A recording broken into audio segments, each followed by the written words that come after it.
Randy here. So I've been installing the Corky Quiet Fill Platinum Complete Kit here from Canadian Tire, and I removed the old unit here, and this piece here was probably the piece that gave me the bit of a challenge here. I mean, I got big enough wrenches to go on there, but that takes a huge wrench to get around that. So I just used a flat screwdriver and a small hammer and just tap that to get that loosened off and get it out. The other one come with a kit, just tighten it by hand.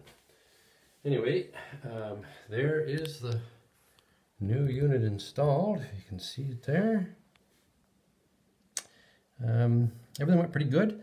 Little tricky getting the level here with the level there, and trying to get your overflow set. A little tricky there understanding the instructions on how to do that, but not too bad. I am noticing though a little bit of a leak here in the back. It's just dripping a bit of water out of there.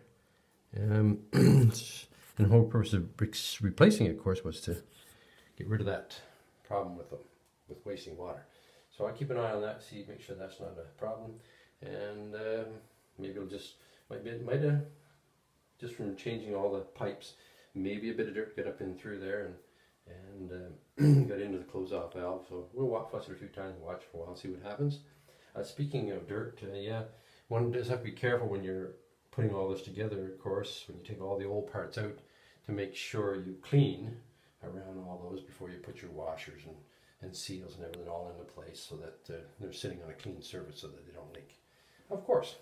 Anyway, it's working. Job done. I know.